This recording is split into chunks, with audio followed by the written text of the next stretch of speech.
ഒരു career coach എന്ന നിലയിൽ ഏറ്റവും കൂടുതൽ എനിക്ക് ലഭിക്കുന്ന ഒരു ചോദ്യമാണ്, സാർ എങ്ങനെയാണ് എൻ്റെ കരിയർ ഡിസൈൻ ചെയ്യേണ്ടത്, എന്തിൻ്റെ അടിസ്ഥാനത്തിലാണ് ഞാൻ കരിയർ ചൂസ് ചെയ്യേണ്ടത്? ഒരുപാട് ഘടകങ്ങളുണ്ട്.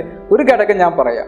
ഏറ്റവും പ്രധാനപ്പെട്ട ഒരു കാര്യമാണ് എന്താണ് എൻ്റെ ഇൻട്രസ്റ്റ്, നിങ്ങളുടെ താല്പര്യം എന്താണെന്നുള്ളത്. എങ്ങനെയാണ് നിങ്ങളുടെ താല്പര്യം കണ്ടെത്തുക? എന്തൊക്കെ ഹോബീസ് ആണ് എനിക്കുള്ളത്, എന്തൊക്കെയാണ് എൻ്റെ ഹോബീസ് എന്നുള്ളത് ഒരു പ്രധാനപ്പെട്ട കാര്യമാണ്. പിന്നീട് ഞാൻ എങ്ങനെയുള്ള ആളുകളുമായിട്ട് വർക്ക് ചെയ്യുമ്പോൾ, ഞാൻ ഒരുപാട് ആളുകളുമായിട്ട് വർക്ക് ചെയ്യുമ്പോഴാണ് എനിക്ക് ഇൻട്രസ്റ്റ് ലഭിക്കുന്നത്, താല്പര്യം കൂടുന്നത്. അല്ലെങ്കിൽ വല്ല അനിമൽസുമായിട്ടൊക്കെ കളിക്കുമ്പോഴാണോ, അതുമല്ലെങ്കിൽ നമ്മളെന്തെങ്കിലും ഔട്ട്ഡോർ ആക്ടിവിറ്റീസിൽ പങ്കെടുക്കുമ്പോഴാണോ, ഇൻഡോർ ആക്ടിവിറ്റീസിൽ പങ്കെടുക്കുമ്പോഴോ എന്നുള്ളത് പ്രധാനപ്പെട്ട ഒരു കാര്യമാണ്.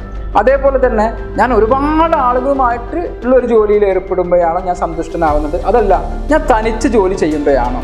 അതേപോലെ മറ്റൊരു കാര്യമാണ്, ഞാൻ കുറച്ച് സമയം കഴിയുമ്പോൾ എനിക്ക് ഏറ്റവും കൂടുതൽ മിസ്സിങ് അനുഭവപ്പെടുന്ന കാര്യം എന്താണ്. ഇതെല്ലാം നിങ്ങളുടെ ഇൻട്രസ്റ്റ് അറിയാനുള്ള ക്വസ്റ്റ്യൻസ് ആണ്. അതിൽ ഒരു ഘടകമാണ് ഇൻട്രസ്റ്റ്. ഇനിയും ഒരുപാട് ഘടകങ്ങളുണ്ട്, നമുക്ക് പിന്നീട് പറയാം.